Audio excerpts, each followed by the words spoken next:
గౌరవనీయులు పెద్దలు స్టేజ్ మీదకి వస్తే ఇక్కడ కల్చర్ పంపిణీ జరుగుతుంది.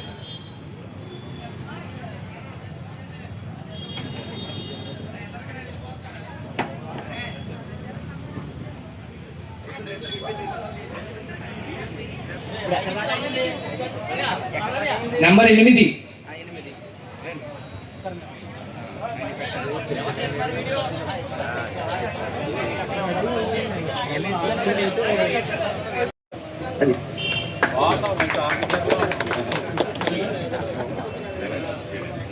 ఎలా వచ్చాను భవాని, ఎలా వచ్చాను పుల్లాని కూడా మాట్లాడాల్సిందిగా కోరుతాను. అందరికీ నమస్కారం. మన అందరి ఎమ్మెల్యే ఆదిరెడ్డి వాసు గారి పుట్టినరోజు సందర్భంగా సుమారు అయితే దాంట్లో భాగంగా 136 మందికి కళ్ళజోళ్ళు పాడటం జరిగింది.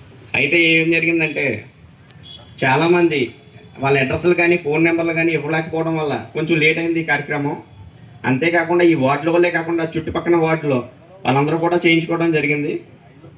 అయితే మేమందరం కూడా వాళ్ళు ఎక్కడెక్కడ వాళ్ళో ఏంటో తెలుసుకుని సుమారు దాదాపు ఒక 15 మంది తప్ప మిగతా వాళ్ళందరికీ కూడా కళ్ళజోళ్ళు వచ్చేసాయి. ఆ 15 మంది అడ్రస్లు తెలియకాగే అలా ఎవరికైనా రాకపోతే ఈ కార్యక్రమం అయిపోయిన తర్వాత మా దగ్గరికి వస్తే వాళ్ళకు కూడా చేయించి ఇచ్చేస్తాం.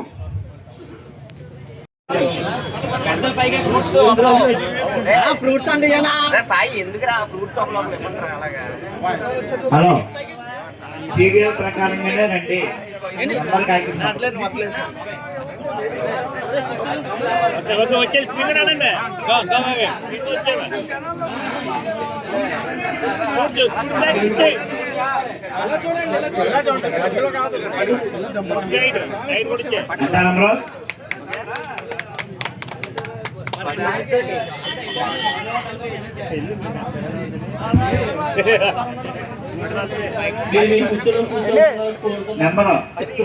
నెంబర్ 10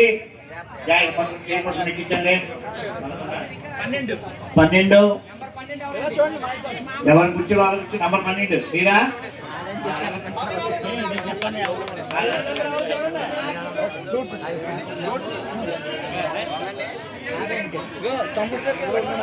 తీసుకున్నవారు ఎక్కడిచ్చు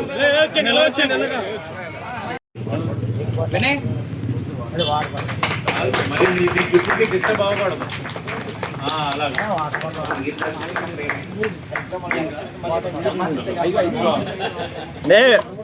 ఎలా ఉందండి? ఎలా ఉంది? బాగానే ఉందా? నెక్స్ట్ టైం నీకు మళ్ళీ సైకిల్ గట్టి కనబడుతుంది.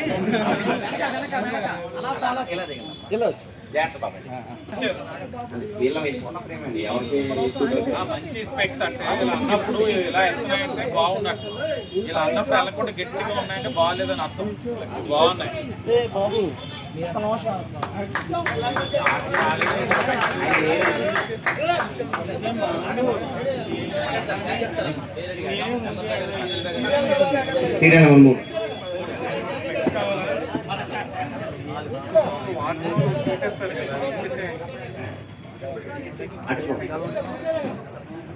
ఎలా ఉందన్నా? కాదు, ఇప్పుడు బాగానే కనబడుతుందా?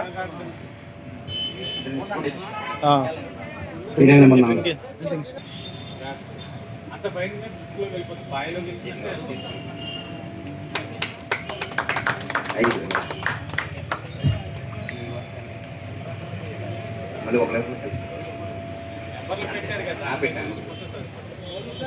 ఎలక్షన్ నిర్వహించి అందులో 136 మందిని సెలెక్ట్ చేసి కళ్ళజోళ్ళు ఇవ్వడం జరుగుతూ ఉంది. అలాగే ఆ రోజు కొంతమందికి మెడిసిన్స్ కూడా పంపిణీ చేశారు.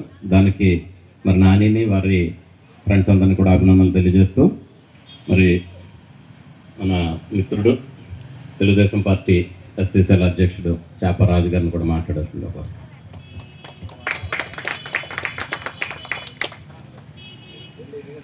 ముందుగా ఈ యొక్క కార్యక్రమానికి ముఖ్య అతిథిగా విచ్చేసిన నగర శాసనసభ్యులు ఆదిరెడ్డి శ్రీనివాస్ గారికి, అలాగే ఛాంబర్ ఆఫ్ కామర్స్ మన నగర శాసనసభ్యులు ఆదిరెడ్డి శ్రీనివాస్ గారు ఎమ్మెల్యే గారి పుట్టినరోజు సందర్భంగా మరి రాజమండ్రి నగరంలో చాలా పలు కార్యక్రమాలు సేవా కార్యక్రమాలు గట్రా చేయడం జరిగింది.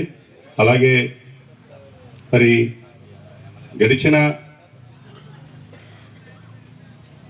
5 సంవత్సరాల్లో కూడా మరి రాజమండ్రి ప్రజలు మరి ఎన్నో ఇబ్బందులు ఎదుర్కొన్నారు. మరి రాజమండ్రి యొక్క మనందరం చేసుకున్న అదృష్టం ఆదిరెడ్డి కుటుంబం లాంటి మరి శాసనసభ్యులు ఆదిరెడ్డి శ్రీనివాస్ గారు మరి మనకు అందరికీ కూడా ఎన్నో సేవా కార్యక్రమాలు చేస్తూ భవానీ చారిటబుల్ ట్రస్ట్ ద్వారా ఎమ్మెల్యే గారు మరి ఏ ఒక్క సమస్య కోసం మనం ఈ 42 వార్డులు రాజమండ్రి కాకుండా ఈ జిల్లా వ్యాప్తంగా కూడా ఎవరికి ఏ సమస్య ఉన్నా సరే ఆయన ఆ యొక్క సమస్యను తీర్చి మరి మనందరికీ కూడా అండదండలుగా ఉన్న ఆదిరెడ్డి వాసు గారి పుట్టినరోజు సందర్భంగా మరి కొల్లి నాని గారి మిత్ర బృందం అలాగే ఈ 40వ వార్డు కమిటీ సభ్యులందరూ కూడా మరి ఒక కళ్ళజోళ్ళు పంపిణీ కార్యక్రమాన్ని మరి వందలాదిగా మరి టెస్టులు చేసి మరి ఒక కళ్ళజోళ్ళు పంపిణీ కార్యక్రమానికి మరి ఈ యొక్క కార్యక్రమాన్ని నడిపిస్తున్న వాళ్ళందరికీ కూడా ధన్యవాదాలు తెలియజేస్తూ యూనిట్ ఇన్ఛార్జ్ బుడ్డి రవి గారికి, క్లస్టర్ ఇన్ఛార్జ్ అలాగే 40వ వార్డు యూనిట్ ఇన్ఛార్జ్ నాని గారు మరి నా యొక్క పుట్టినరోజును పురస్కరించుకొని హంగులు ఆర్భాటాలు కాకుండా ఒక మంచి మెడికల్ క్యాంప్ నిర్వహించి అవసరమైన వారికి మందులు ఇవ్వడంతో పాటు ఈ యొక్క కళ్ళజోళ్ళు అవసరం పడిన వారికి ఈ రోజున 136 మందికి కళ్ళజోడు కార్యక్రమాలు ఏదైతే ఇచ్చే కార్యక్రమం చేపడుతున్న సందర్భంగా మరి ఆ కార్యక్రమానికి విచ్చేసిన ఛాంబర్ అధ్యక్షులు తవ్వారాజా గారికి, అలాగే నగర తెలుగుదేశం పార్టీ సెక్రటరీ కరిగాని వేణు గారికి, ఎస్సీసీఎల్ అధ్యక్షులు చేపారాజు గారికి, అలాగే వేదిక పైన ఉన్న ఇతర తెలుగుదేశం పార్టీ కుటుంబ సభ్యులందరికీ కూడా నమస్కరించుకుంటూ విచ్చేసిన ప్రజానికానికి కూడా ప్రజలకి అందరికీ కూడా అలాగే ఈరోజు ఇది పొందుతున్న లబ్ధిదారులందరికీ కూడా నమస్కారం. నేను ఎప్పుడు కూడా గతంలోని ఆవేశాలు ఆలోచనలు మనకి వద్దు, ప్రజలకి మేలు జరిగే కార్యక్రమాలే చెయ్యండి, అదే మన అందరికీ కూడా మంచిది, పార్టీకి కూడా మంచిదని నేను చెప్తా ఉంటాను. నా ఆలోచనలకు అనుగుణంగా ఈరోజు యువత అందరూ కూడా పనిచేస్తూ ఉన్నారు, పెద్దలందరూ కూడా సహకరిస్తూ ఉన్నారు. భవిష్యత్తులో మరిన్ని మంచి కార్యక్రమాలు ఈరోజు సోదరులు నాని గారు మంచి కార్యక్రమం చేపట్టారు. 136 మందికి కంటి చూపు సరిగ్గా లేని వారికి ఇవ్వడం వలన ఈ రోజున సరిచేసిన వాళ్ళు అయ్యాం. అలాగే ఇంకా ఇలాంటి అవసరాలు ఉన్న వాళ్ళు అనేక మంది ఉండుంటారు, వాళ్ళందరికీ కూడా ఉపయోగపడే విధంగా మన తాలూకు కార్యక్రమాలు ఉండాలని విజ్ఞప్తి చేస్తూ, అలాగే ఈ ప్రాంతం ఎప్పుడు కూడా మాకు చాలా ప్రేమతో కూడిన ప్రాంతం, ఎంతో అనుబంధం కలిగిన ప్రాంతం. ఎప్పటికప్పుడు మమ్మల్ని ఆశీర్వదిస్తూ ఉన్నారు, రాజకీయంగా మమ్మల్ని ప్రోత్సహిస్తూ ఉన్నారు, ఎప్పుడు కూడా దీవిస్తూ ఉన్నారు. కాబట్టి ఈ ప్రాంతంలోని మాకు అనేకమైన బాధ్యతలు ఉన్నాయి. ఒక్కొక్కటిగా అభివృద్ధి కార్యక్రమాలు చేసుకుంటూ వెళ్తా ఉన్నాం, సంక్షేమ కార్యక్రమాలు అందించాల్సిన వాళ్ళకి అందిస్తూ ఉన్నాం. తప్పకుండా ఏ సమస్య వచ్చినా అది మా సమస్య కిందే భావిస్తామని ఈ ప్రాంత ప్రజలందరికీ కూడా హామీ ఇస్తూ, తప్పకుండా మీ శాసనసభ్యుడు మీకు అందుబాటులో ఉంటాడు, మీ సమస్యలన్నీ తీరుస్తాడు, మీలో ఒకటిగా ఉంటాడని కూడా మీ అందరికీ తెలియజేస్తూ అందరికీ ధన్యవాదాలు.